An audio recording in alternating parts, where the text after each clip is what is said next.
Alors Georges Drouin, je vais vous inviter à venir vous rasseoir ici, vous restez avec nous bien sûr.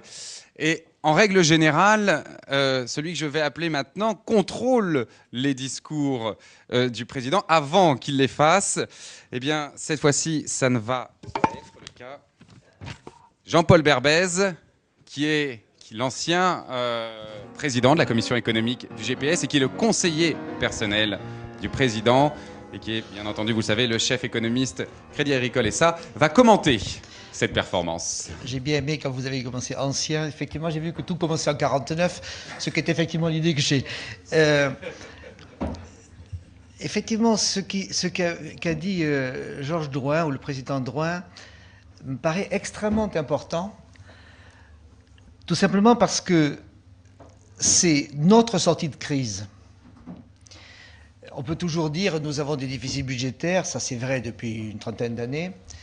Maintenant, ça y est, ça commence à être perçu. Nous avons des déficits extérieurs, ça y est, c'est vraiment vrai continuellement depuis 4-5 ans. Et donc, on a peur. Mais en même temps, on se dit, mais qu'est-ce qu'on va faire? Comment va-t-on se sortir d'affaires? Et ce que propose Georges, c'est effectivement nous dire, mais la solution, elle est vous. Et les services, c'est ça. Les services, c'est vous. Les services, c'est nous. C'est la façon d'être au monde, d'être avec les autres, d'être efficace et de se développer.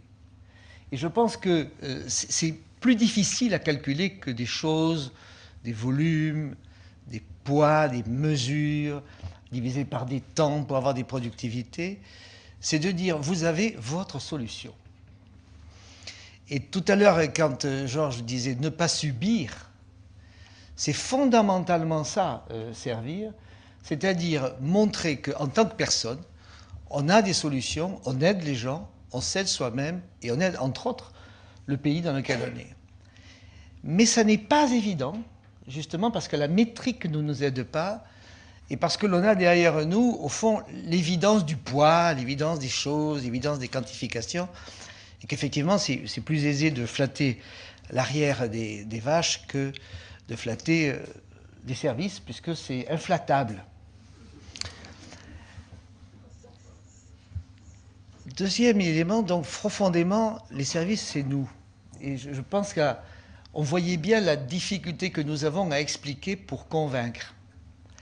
Et c'est pour ça que quand on a parlé tout à l'heure de Georges, de sa ténacité, c'est parce qu'il a fallu, non pas qu'il se convainque lui-même, on a vu que le processus venait quand il parlait, mais qu'il convainque également ses amis, si vous voulez, des couches historiques antérieures de l'histoire du capitalisme, c'est-à-dire le secondaire, l'agricole et le solutréen, c'est-à-dire des périodes et la glaciation juste avant. Nous avons une difficulté à comprendre notre progrès, notre évolution, ce que nous sommes et ce que nous sommes devenus. Et les services sont effectivement la forme moderne des entreprises, la forme moderne des comportements. Et tout à l'heure, quand Georges parlait du client, quand dans des travaux qu'on avait fait avec lui, on avait parlé de l'interstitiel, de la façon de sentir les différences, de répondre aux différences, on voyait à quel point dans nos pays développés, c'est-à-dire dans nos pays exigeants, dans nos pays chers, dans nos pays soupçonneux, dans nos pays sensibles, l'écart vient de ça. L'écart vient de cet infiniment important, de cet infiniment décisif que certains pouvaient trouver infiniment petit. Mais le service fait la différence parce qu'il exploite les différences, parce qu'il travaille dans les différences, parce qu'il élargit les différences et parce qu'il consolide les différences. Et donc, cette façon d'avoir une attitude servicielle, c'est une attitude d'écoute, intelligente, astucieuse, pour répondre, créer, répondre et créer, rester, continuer à être aux écoutes, continuer à être demandé. Et c'est cette façon de fonctionner qui n'est pas naturelle, qui n'est pas évidente. Et en plus, tout à l'heure, quand on parle d'étymologie, vous vous rappelez, chaque fois, mais il ne le fait plus, Georges disait, je sais, service, ça vient de serre, etc., etc. Bon, d'accord.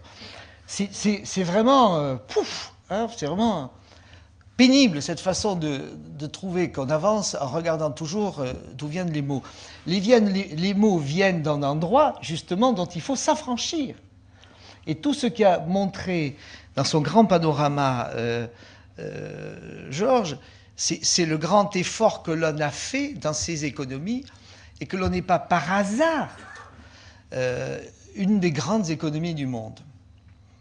En même temps, c'est là que l'on voit le problème de crise et sortie de crise, on voit bien que ça n'est jamais donné, que ça n'est jamais obtenu, que ça n'est jamais fait.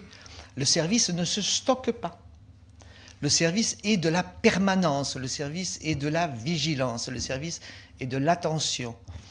Le service ne permet pas bien les erreurs.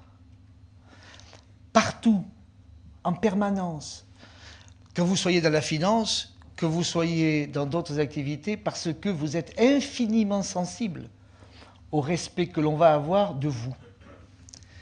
Et c'est cet respect, cette vigilance qui fait que si on ne fait pas attention, effectivement, on perd des places. Et on peut perdre des places de manière cumulative. Et à ce moment-là, peuvent apparaître des services non marchands, qui est une contradiction dans les termes, contradiction interministe, comme on appelait à l'époque où notre ami Georges apprenait les bonnes choses. Comment peut-il exister un service qui soit non marchand? Tout simplement parce que ça se fabrique à l'INSEE, juste à la sortie du périph' sur la droite, et qui est en fait, quelle est la valeur ajoutée? Les salaires. Donc plus vous avez de fonctionnaires, plus vous avez de la valeur ajoutée. C'est beau comme l'antique. Simplement, c'est une valeur ajoutée non marchande. Alors que tout le problème que nous avons dans la vraie valeur ajoutée, c'est qu'il faut l'ajouter. Et que cet ajout ne va jamais de soi, puisqu'il faut le conquérir, le gagner et surtout convaincre en permanence, continuellement. La valeur ajoutée n'est pas un avantage acquis. Et pour ceux qui ont fait de latin, hein, c'est un côté ablatif absolu. Hein. La valeur ayant été ajoutée, les avantages ont été acquis. Le PIB n'est pas un avantage acquis. Le chiffre d'affaires n'est pas un avantage acquis. Moins encore, complètement moins encore dans le mécanisme du service, qui est un mécanisme permanent d'invention, permanent d'écoute, permanent de réussite et donc permanent de risque d'échec. Donc je voudrais m'arrêter là-dessus en disant, ne passons pas à côté de ce qu'a donné comme message Georges, qui est de dire oui c'est divers, oui c'est différent, oui il y a de tout, etc. Mais n'oubliez pas qu'il y a un élément de constance qui est l'écoute, qui est la capacité de répondre aujourd'hui, demain, en permanence, et en même temps de m'enrichir moi-même. S'imaginer que les services sont des petits boulots, etc., etc., c'est un processus dans lequel les gens, eux-mêmes, parce qu'ils sont en rapport avec les autres, s'enrichissent. Ils sont en permanence en train d'évoluer, en permanence en train de changer. La connaissance des langues, la sensibilité est beaucoup plus importante parce qu'elle est plus affûtée, puisque vous avez à convaincre quelqu'un, continuellement, en permanence, et qui vous écoutera, et que l'infiniment petit de l'erreur lui donnera une certaine interrogation, inquiétude, et vous le saurez en permanence. Donc il n'y a rien de plus exigeant et de plus gratifiant, de plus important et de plus cumulatif que les mécanismes de service. Et c'est là qu'il faut se battre et se développer. Je veux bien, comme on est un vieux pays, qu'il suffit de regarder notre histoire pour regarder nos erreurs. Pas la peine d'aller voir ailleurs, on a tout fait. Et alors, bien entendu, comme on a fait l'édit de Nantes, on va faire un remake. Et le remake de l'édit de Nantes, c'est un mécanisme dans lequel on a une bataille picrocolline entre les industries et le service, plus l'ISF. Voilà. Alors on dit, est-ce que tu es du côté des services? Est-ce que tu es du côté de l'industrie? Non, non, je suis pour la croissance du pays. Et cette croissance du pays de l'emploi, elle passe par une façon d'exister et de se développer dans le monde et par rapport à nous-mêmes. Et c'est ça qu'est le message des services. Le message des services, c'est ne pas subir, être au monde, être avec nous-mêmes. Merci.